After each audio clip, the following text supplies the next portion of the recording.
Okay, ladies and gentlemen, thank you for coming to tonight's meeting. We'll start the meeting with the invocation by Councilman Mike Elam, and Mr. Cronin will lead us in the Pledge of Allegiance. Please stand.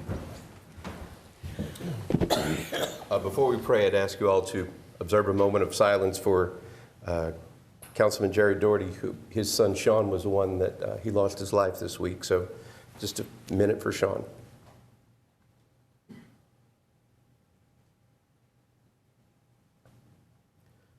Father God, we come before you right now and just pause for a second, lifting up the Doherty family and their loss this week. And Father, it seems like we're going through a crazy time in our area again. And I would just pray for your wisdom, your healing hand, and your gift to be upon those who are in charge. Give us the wisdom that we need to have to make the right decisions, the ones that you would bless. Give us the decision as we go about this business tonight to keep you in mind and to keep the better judgment of the county in mind. And what can we do to make our area better? We thank you for the things that you give us every day, and we ask this in your name. Amen. Amen. I pledge allegiance to the flag of the United States of America and to the republic for which it stands, one nation, under God, indivisible, with liberty and justice for all. Roll call. Councilmember Joe Cronin. Here. Councilmember Mike Elam. Here. Councilmember Dave Hammond. Here. Councilmember Joe Brazel. Here. Councilmember Terry Hollander. Here. Councilmember Mike Klinghammer. Here. Councilmember John White. Here. Okay, we'll start the meeting with public, there's a public hearing on traffic regulations. Is there anybody here to speak on the traffic regulations? Is there any, does anybody want to add anything from the council? Does Craig, you want to add anything? Okay, see no comments, move to public comments. We'll move to public comments. We allow 3 minutes per speaker, 3 speakers per topic, three pro, 3 con. Could we have our first speaker, please?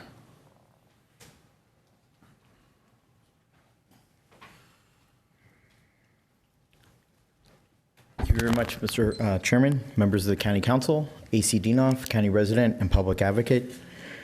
First thing I want to lead off with is I've been here asking for a special prosecutor to investigate illegal wrongdoings, alleged illegal wrongdoings at the Community College District Board of Trustees in the appointment of the prosecuting attorney's mother to that position. The county executive's wife serves on that board of trustees. There's many conflicts of interest. I've not heard iota from that county executive, nothing from the director of administration, nothing from the county prosecutor's office, nor the county counselor's office. Shame on this county. When we have bad deals and bad going on, it's time that we investigate ourselves. You know, if it comes down to a court case, I guess we'll be back in circuit court arguing it out and see if a judge will appoint a special prosecutor. But it just doesn't make sense why we can't police ourselves, investigate wrongdoings, and come to some type of conclusion. It's sad when politicians cover up things for other politicians, and I have a problem with that. On your agenda tonight is Bill number 4256 for introduction. It's the merging of the following departments: the Emergency Management Communications Department, the Sheriff's Police Department Dispatch Center, and my question is, does this include the new radio tower communication staff of 3 or 4 staff members? There are also,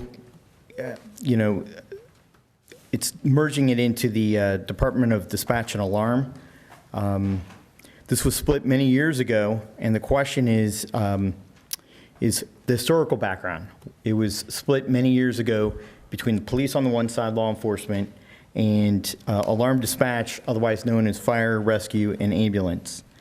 So in the ordinance, there's 2 dates of confusion. One states September 1st, and another states January 1st. So that's of some type of confusion in the transfer of employees and the establishment of the department. But I'd like to hear from the county executive staff in reference to historical information. There was nothing in the county council packet that talked about historical information. As most things in county government, it's a big secret, never talked about in public, never debated, or never talked at the committee level, which we don't have that structure.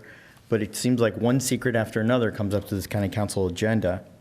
So I'd like to know why the split years ago, why we need to join them back today, what the historical background and why.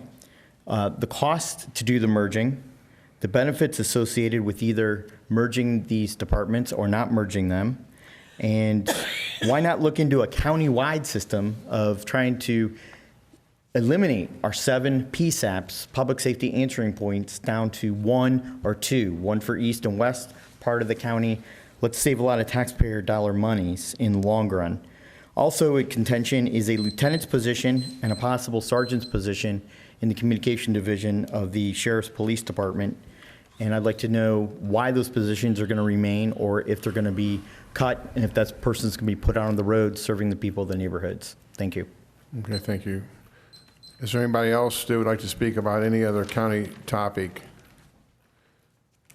If there's anybody here for the soccer fields too, that will remain on the table, so there will not be any discussion on that, just so you know that. Okay. No other public speakers? Moving on to the oral report from the county executive. There's no oral report tonight. Any items to be removed from the consent agenda? Move to accept. Second. All those in favor say aye. Aye. Opposed?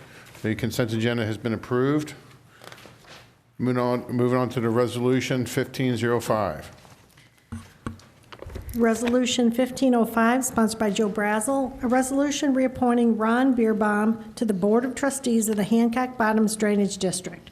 Whereas pursuant to the St. Charles County Charter, Article 10, Section 10.608, 2014, the County Council passed Resolution 0209, establishing a Board of Trustees for the Hancock Bottoms Drainage District and appointing 3 residents of the district, namely Leonard Nadler, Tom Kessler, and Ted Struckoff as its first members for the term stated therein. And whereas by resolutions 0409, 0603, 0608, 07-10, 0813, 0908, 10-11, 1108, 1208, 1308, and 1407, the County Council has since reappointed or appointed district residents to the board, and its current members are Ron Bierbaum, Tom Kessler, and Ted Struckoff. And whereas because Ron Bierbaum's term expires on August 25, 2015, the council seeks to reappoint him to a new 3-year term beginning August 26, 2015. Now therefore be it resolved by the County Council of St. Charles County, Missouri as follows. Section 1, the St. Charles County Council makes the following appointments to the Board of Trustees for the Hancock Bottoms Drainage District. Ron Bierbaum to a 3-year term beginning August 26, 2015. Any questions or comments? Seeing none? A resolution reappointing Ron Bierbaum to the Board of Trustees of the Hancock Bottoms Drainage District. Councilmember Cronin? Yes. Councilmember Elam? Yes. Councilmember Hammond? Yes. Councilmember Brazel? Yes. Councilmember Hollander? Yes. Councilmember Klinghammer? Yes. Councilmember White? Yes. Resolution 15-05 is passed. Moving on to bills for final pass in 4246. Bill number 4246, an ordinance authorizing the county executive to execute a cost apportionment agreement with the Missouri Highways and Transportation Commission and the City of St. Charles for the 5th Street Interchange Project. Any questions or comments on 4246? Good. Yes. We've got a new exhibit that attaches. Do we need to make a motion? You just need to mention that there's a new exhibit that was provided. Okay. I'm mentioning there's a new exhibit Thank provided. you. You got any questions or comments, Mike? Yeah, I'm really excited about this project. It's one that I've been working on for a long time, and it's a prime example of cooperation between the city, county, and the state of Missouri, of course. I do want to mention that John Gretzu has been instrumental in getting this project to the point that it is now. It started off with a more modest improvements to move people off of 70 a little bit more efficiently, but through the process, it has grown, and in this case, it has grown to a project that makes a lot more sense, and it will allow for not only for the traveling public to alleviate some safety concerns of how 5th Street backs up, or the ramps getting off of 70 back up, but it also, there's a economic development component of this that the city of St. Charles and St. Charles County will certainly benefit from. There's a lot of ground now that will have much better access, and I believe we'll see development happen there. So I'm very excited about that. John, if you could come forward, though, and just give us a timeline, if you will, of the biggest question that people seem to have is, okay, this is great, we've got a good agreement, we got a good plan, what stages come next? Well, the next stage, the reason for having this off cycle to start with, and I apologize for the late substitution in the contract amendment. MoDOT literally in the last few hours of the day dropped this on us saying that there were some small word changes that you get. If you have any questions, I can go more detail on that, but the contract itself is pretty much fundamentally the same as the first reading. Next step is getting this on the state transportation improvement program. And as everybody's aware, MoDOT is, broke. And so they have a state program that they're not adding to. The reason they're willing to do this is because the county and the city have secured money for the project as well as pledged as quite a bit of its own money. So this project needs to be added to that step, and in order to do so, they need the city and the county both to execute this agreement and have it to them by August 14th. So that's the reason to have it off cycle, so they can go to their commission in September. Once it's added to the step, they'll give MoDOT the ability to advertise the project, and that goal is to get it advertised in January of 16. And for the project to then to go quickly into construction, potentially starting in March, and to have it, all of these improvements open to the public before the holiday Thanksgiving, Black Friday rush. Now, that doesn't mean the project will be done. It means it'll be open to the public. There'll still be orange barrels. There'll still be work to be done. But at least the majority of the work will be done, hopefully by, Black Friday of 2016. That's great news. I know that one of the things that can hold up any project is right-of-way acquisition. And I know most of this is built on ground that MoDOT already controls. Do you foresee any problems as far as acquiring any additional land? Yeah, that is the wild card in the schedule. There's about 5 slivers of property, and they're literally that, just slivers of property, temporary easements that are needed to construct the project. The majority of it's going to exist in the current right-of-way. We've had good conversations with those property owners, but until, of course, they obviously sign the land and the easement documents, that's always a wild card. But this schedule that we just outlined is assuming that they will sign and that process will go smoothly. Is MoDOT taking care of that, or is that something that that we're doing as part of the county's participation?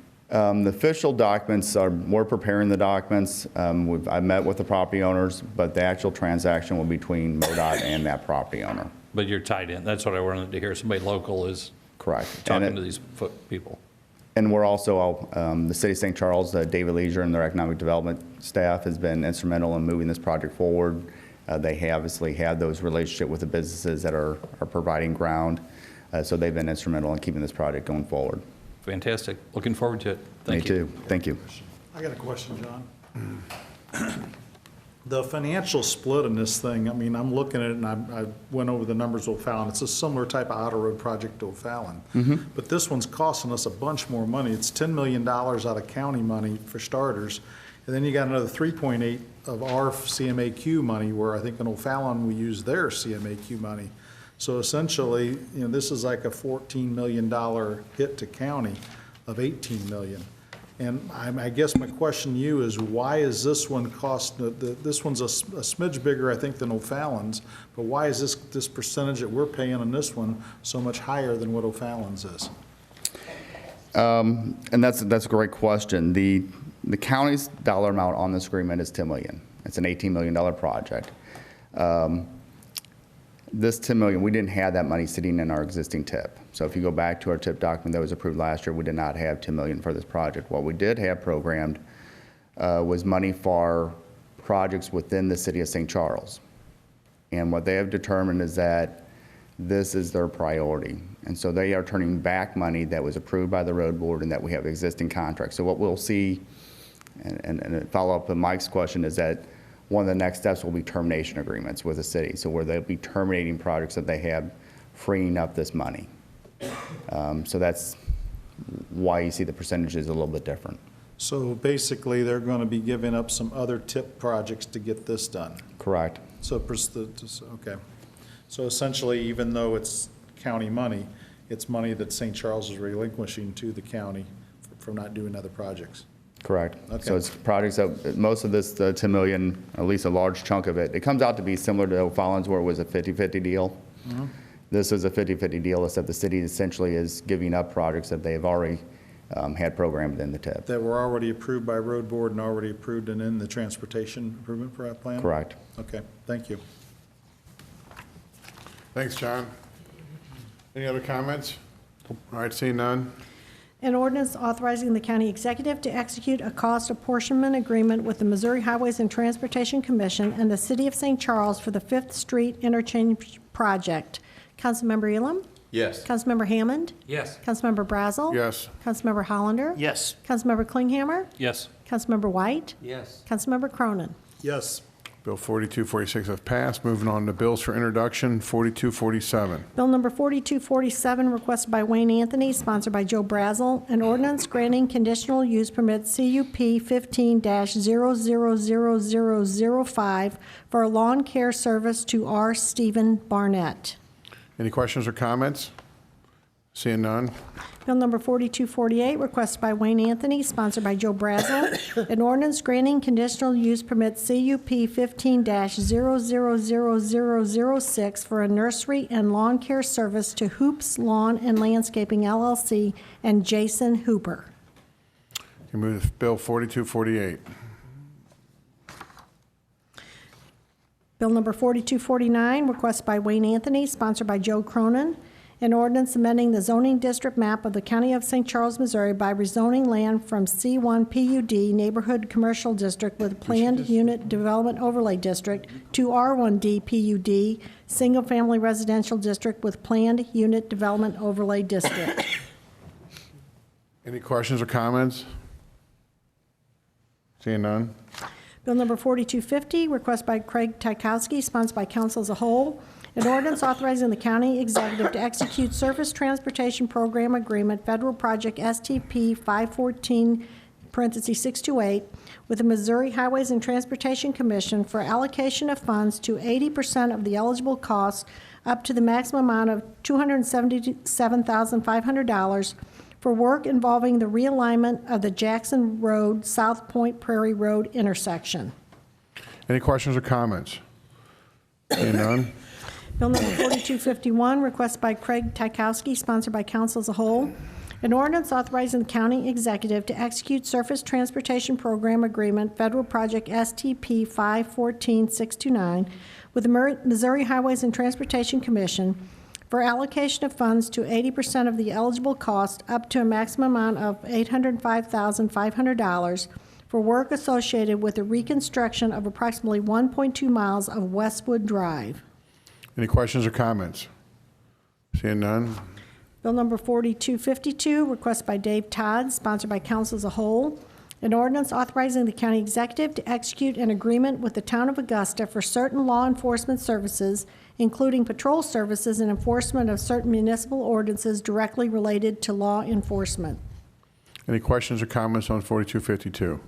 I guess Dave's not here, but He's not here related to some of what's going on. do we get a contract with New Melly? Yes, we do. Numeli, we have a smaller contract with Numeli. It went into effect about 6 to 7 months ago. Okay, but it's just basically very basic services? It is, Okay, On the pre-authorized agreement, exactly. yeah. okay, I was just curious about that. All right, moving on to 4253. Bill number 4253, request by Dave Todd, sponsored by council as a whole.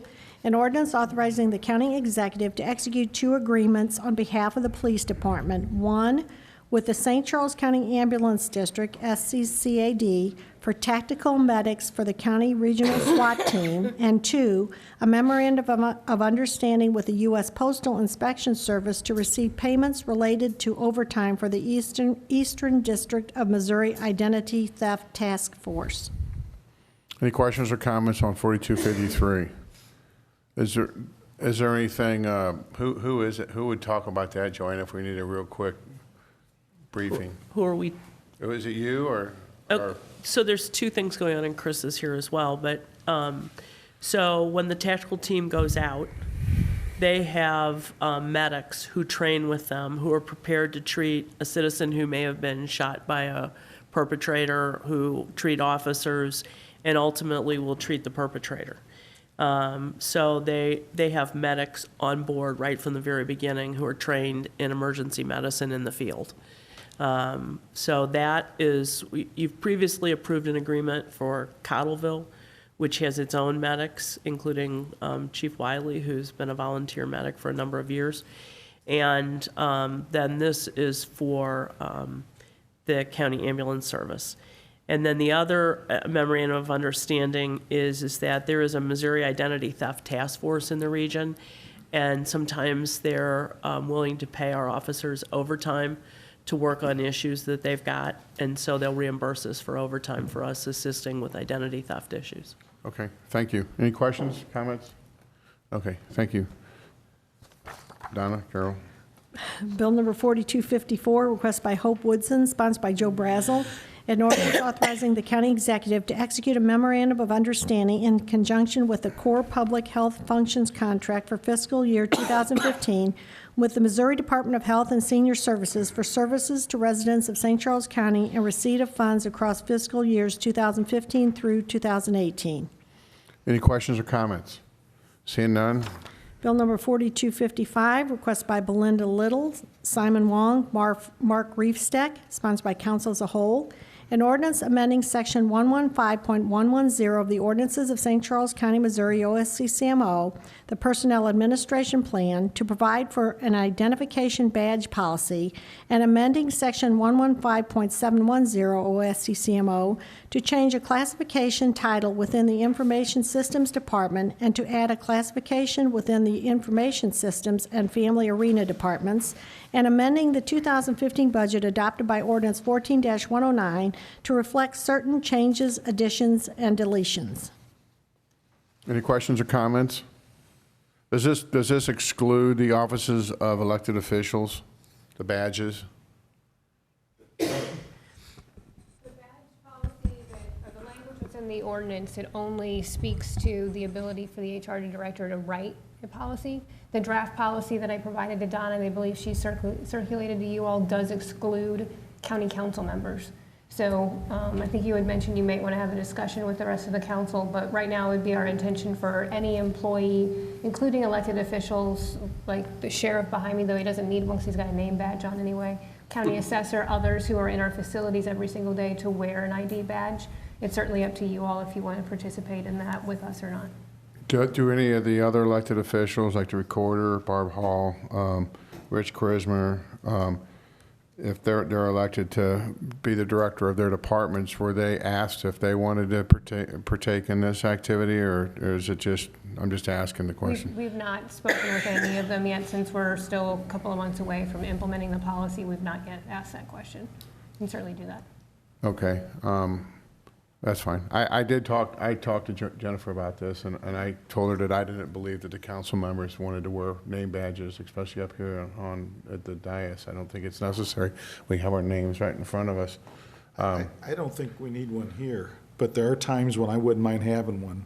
Example, in my district, I was climbing underneath the culverts on Highway P, looking how bad they were plugged up a little bit ago, and I was wondering who was going to come down the hills, wondering what the heck I was doing. So, Well, I did mention that if you guys want to get them, then you could have them and use them whenever you want. I think it'd be good just if we're dealing with something in our district, just to show who we are. So I looked a little, I was in shorts and sandals and with mud up to my ankles, and I didn't want anybody to know what I was doing down there. I mean, that's just administrative. You guys can provide us with them, but I didn't want to make it mandatory at all. No. Yeah, I think our main purpose from the ID badge is really taking the first step on some increased building security. So right now, you can walk into the administration building and you'd really be able to wander almost anywhere in the facility with the exception of the data centers, potentially being unquestioned. We do have a lot of staff turnover. We use the example of the IS department when we're thinking about computer security and network security as well, of making sure an employee locks that computer terminal when they walk away.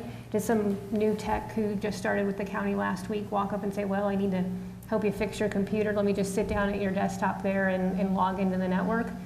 How do you know that employee is somebody who's new? We have 1,000 employees and we have a decent amount of turnover in certain departments. So it's helpful for people to be able to know who are employees and who shouldn't be in certain areas of county buildings. The only question I would have, like, Scott, do all your employees wear name badges? All of them? We already do. Okay, so I think it's only fair to ask the elected officials that run their departments if they prefer that, because they're elected to run those departments, but chances are they would probably agree with it. That's my only comment. The policy would definitely apply to their employees. We could write the exclusion where it wouldn't apply to the elected official, but their employees it would still apply to. Does this, the way this ordinance is written, do the elected officials, like the Rich Krismer or any of those other guys, do they have to wear name badges the way this is written? If it's written into the PAP that they were to have to do something, then yes. But like I said, we aren't writing the actual ID policy into the PAP because it's hugely administrative in nature. That level of detail sitting within a codified ordinance would be very odd and not standard for how we handle the personnel administration plan. So we can write into that policy exclusions related to that should an elected official desire not to have to follow that personally himself. I personally think the elected officials, if we're excluded, then all the elected officials should be excluded. It should be their I choice. think an organization of our size, I mean, it's almost become standard that people have, ID cards. I mean, I don't, No, don't have a pin and a badge on, you gotta Yeah. wear, yeah. I mean, a lanyard or a badge or whatever, to me, it's no big deal. I very seldom go down to the administration building, but when I do, I think it would, some of the places I go, I probably should be challenged. I mean, walking into the highway department, those guys don't know me. Personally, I think that it's just kind of common sense in today's world that you should be looking around at who's there. And I think it'll actually help us do our job if we're identified of being part of the county government, not just some stranger that walked in. We are strange anyway, but more strange. I don't know, I look at it both ways. It's like, they should treat everybody nice, and so why should you? But I understand what you're saying. I do. I think the question is worth asking, but whether, there may not be any issue, but we'll just leave it the way it is. And I don't think, for instance, you're going to have issues like at Mr. Krismer's department, because I can't think of a time I've ever been out there, which has been frequently, that his employees aren't already wearing badges. He has probably one of the highest degrees of security mandated on him after the Bush-Gore election of any department with any kind of a federal requirement on him. He has to be very cautious about who goes where in that building, and he's adopted many security policies around making sure that he's able to account for people and he knows who they are. Okay, So, okay, any other questions? All right, moving on, Donna or Carol? Bill number 4256, request by Steve Almond, sponsored by Joe Brazel, an ordinance transferring the Office of Emergency Communications to the Department of Dispatch and Alarm effective September 1st, 2015, merging the Department of Dispatch and Alarm and the Police Department Bureau of Field Operations Communications Division into a new Department of Emergency Communications effective January 1st, 2016, enacting Chapter 201 and repealing Chapter 202 OSCCMO effective January 1st, 2016, related to the new department and amending Section 607.150.A.4 OSCCMO. Any questions or comments? I do. Yes, Joe. I'd like to take Joanne up on the suggestion. She sent us an email about having a work session related to the emergency communication system. I have a lot of questions. I'd like to know, for instance, if the cities and all the first responders have signed contracts with the county or not, okay? What our expected revenues coming in from those users are gonna be, what our expected expenditures could be, and, these organizational changes that you're making. And then I'd like a little bit of update on if we're going to build a different building for some of these functions, a little bit updated where we're at with that. So if it's possible to have a work session prior to voting on this bill, I've got a lot of questions. If that doesn't work, I'll submit them to Joanne and go from there, okay? I can answer that. Joe and I talked back and forth, and I told them, as you saw my email Friday, that we need to have more information on all the stuff that's going on. And Joanne has wholeheartedly agreed with that. They were just trying to get all their facts together for the work session. And I just got I guess Joanne and I talked today, and she wants it scheduled for this next council meeting at 5:30 to discuss the emergency communications building update. So, And we were, that meeting was to really, for us to remind you of the master plan that Jennifer had gone with you, through you a little more than a year ago, and to talk to you. Bob's been working on how we would finance that, and then we were looking at a couple of different options for how we would proceed, if you all want us to go ahead and proceed with options for building it. If there's anything else you wanted that specifically around this ordinance, I told Councilman Brazel we'd be happy to answer those things too.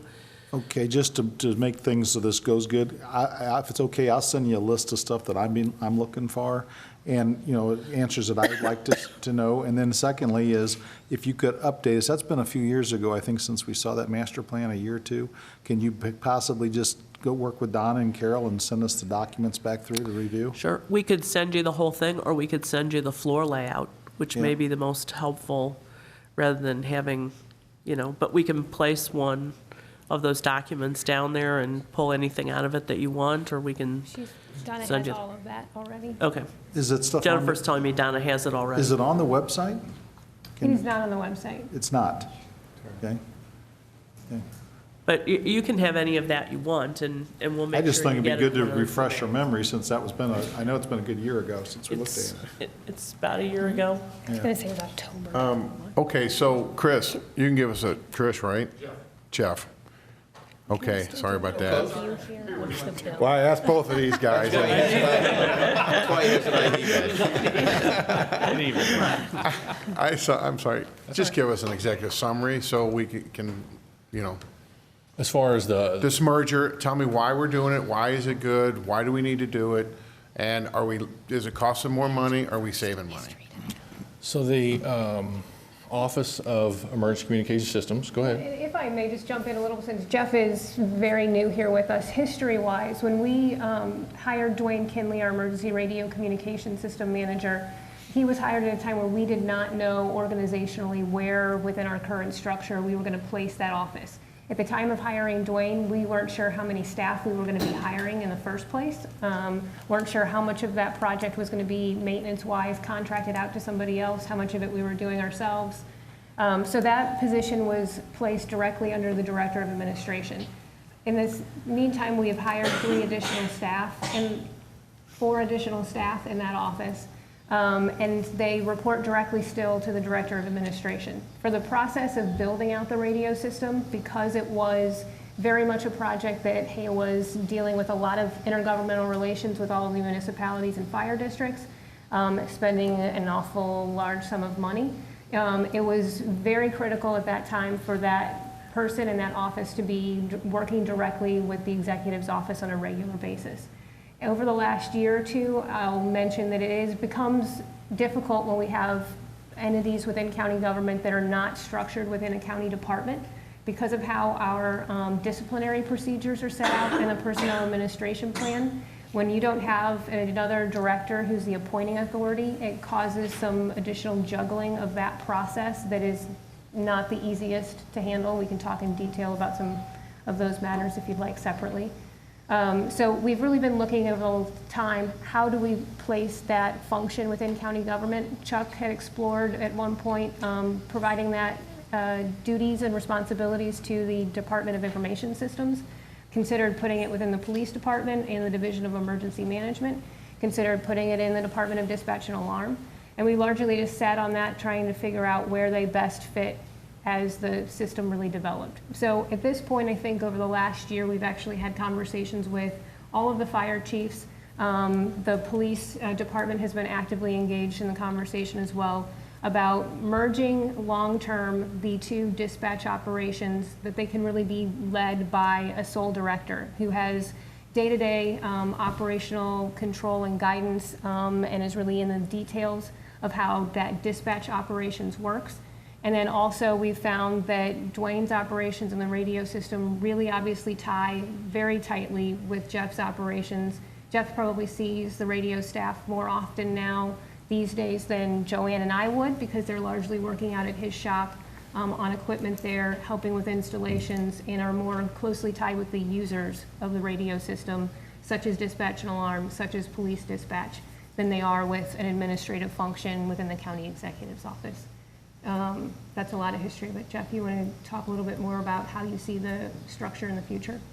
Yeah, My so- question is how many people are you going to, by combination, are reducing cost or adding cost? I think in the end, it'll probably be close to a wash. Right now, the two dispatch centers, the police dispatch center works a different schedule than the fire and EMS dispatch center. So that's one of the things that we have to overcome, is get everybody on the same schedule. And then one of the things that we want to do is be able to cross-train people, so that if they're at full staffing one day and we're at less than full staffing, rather than having to call somebody in on overtime, we could just have someone that normally would do police dispatching, do fire and EMS dispatching. So I think in the long run, it will definitely reduce the overtime that we do. There is a slight adjustment because of the built-in overtime that the fire and EMS dispatchers work on their, they have a short week and a long week of 48 hours. So there's a little overtime in there. So I think at the end of the day, when everything's said and done, it'll be pretty close to a wash. So are you merging buildings and facilities? Currently, the ordinance reads that September 1st, the Office of Emergency Communication Systems would become part of Dispatch and Alarm. Obviously, they're going to continue to operate out of their current location down here in St. Charles, at least for a while.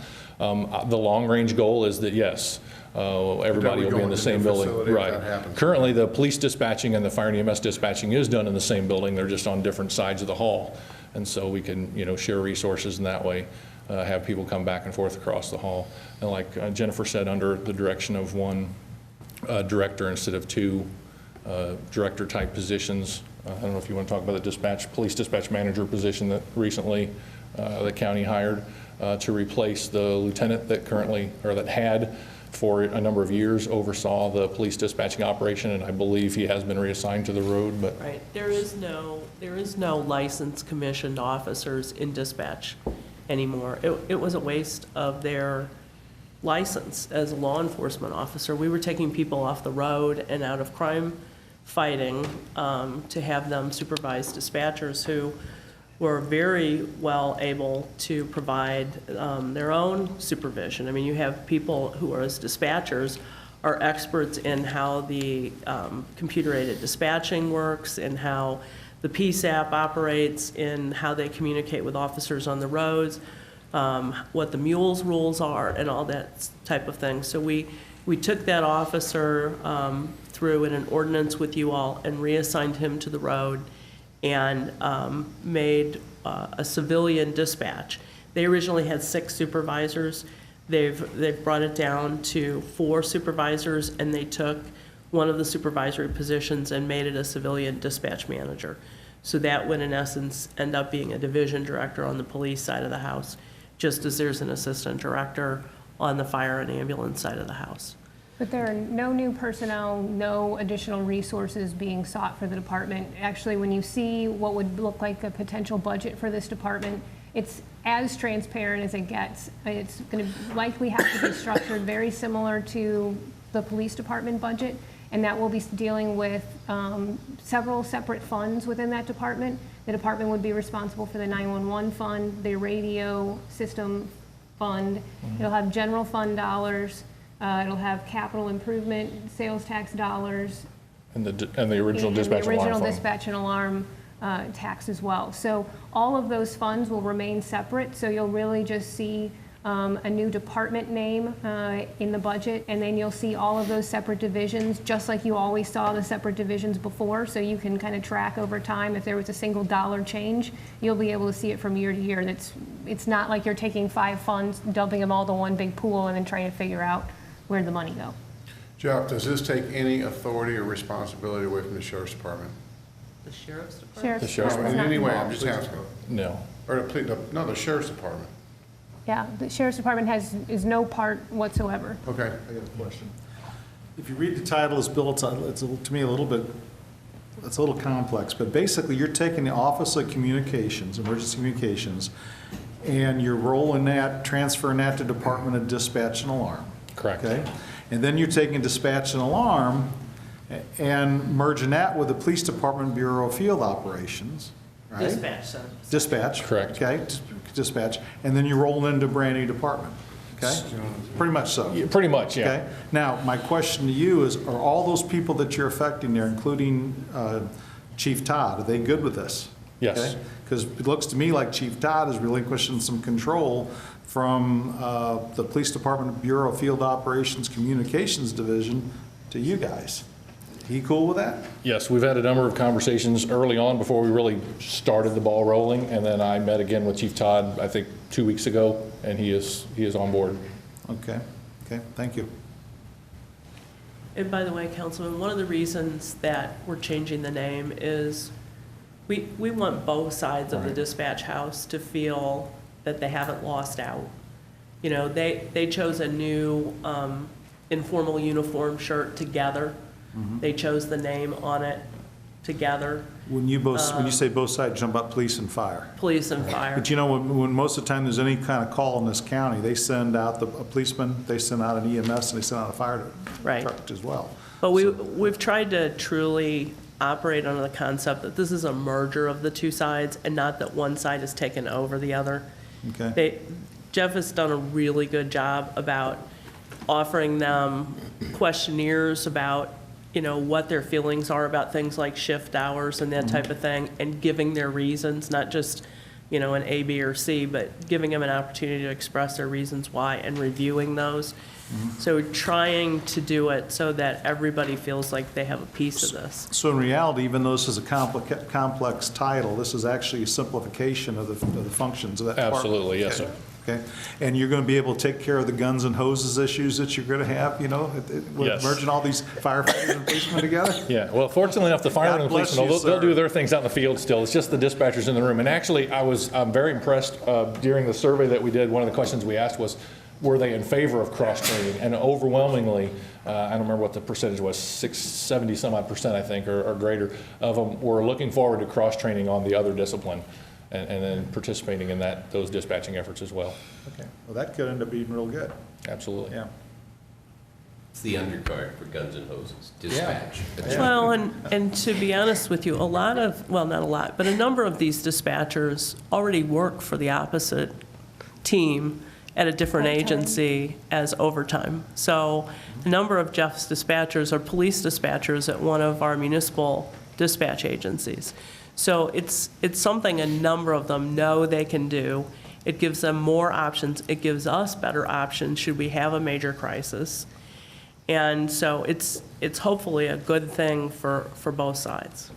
When you call 911, I don't recall when I've had to call it in my life before, asking, is this a fire, or is this a medical emergency, is this an accident? They're Is this all a- answered first by police agencies, and then they transfer Transferred them out from to there. fire. So doing it this way, you might not be able to transfer. That person that's answered might be able to figure out what you need, whether it's an ambulance, a Ultimately, fire truck, whatever. that's our hope. When we get in the same building, especially in those areas that are covered by county police, and once we all are in the same building and literally in the same room, it won't, you won't have to literally transfer it across town. You'll be able to hand the phone to someone else or take care of it yourself right there in the room and get all of the help, police, fire, and EMS needed on the road.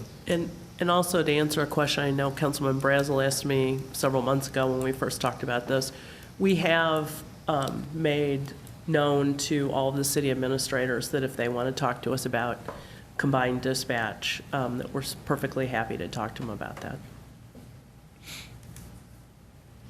Okay, any other questions? Thank you, Josh. Thank you. Okay, moving on to the next bill. Bill number 4257, request by Corey Baxtermuller, sponsored by Terry Hollander.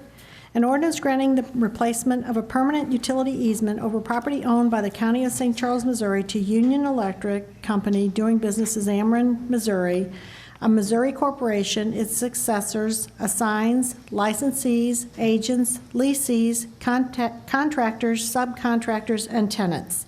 Whereas the St. Charles County Charter, Article 2, Section 2.502, 2014, authorizes the county council to exercise any and all non-legislative powers under applicable law, and whereas the St. Charles County Charter, Article 2, Section 2.518, 2014, and Chapter 49.280 RSMO grant the council power to dispose of any real estate belonging to the county, And whereas Union Electric Company, doing business as Ameren, Missouri, a Missouri corporation will install an electric distribution line to provide electricity to the St. Charles County Pet Adoption Center located at 4850 Mid Rivers Mall Drive with a parcel ID number of 3-0008-S012-00-003.2000000, and whereas Union Electric Company, doing business as Ameren, Missouri, a Missouri corporation requests a permanent utility easement for placement of an electric distribution line,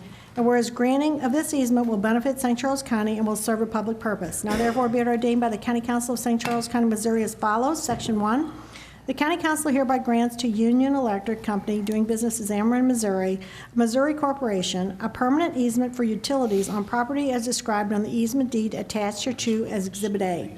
Section 2, the county executive is hereby authorized to execute any documents needed to complete the grant of the easement and to record the easement deeds with the St. Charles County Recorder of Deeds. Section 3, this ordinance shall be in full force and effect from and after the date of its passage and approval. Any questions or comments? Seeing none, that concludes bills for introduction. Any announcements? I do have an announcement. The work session will be at 8:31, as we discussed earlier, at 5:30 to discuss emergency communications and the building update. And Mr. Cronin will send over some additional questions on just merging and things like that, whatever. Okay. They'll be part of the work session, just try to knock it all out. And Jerry Doherty sent over a memo. His arrangements for his son's visitation is Wednesday from 4 to 8 at Paul Funeral Home. The funeral will be at 10 a.m. at St. Francis of Assisi, I can't read. Assisi in Portage. And so he just wanted everybody to know that as well. Any other comments? Seeing none, motion? Motion to adjourn. Second. Second, we are adjourned. Thank you for coming.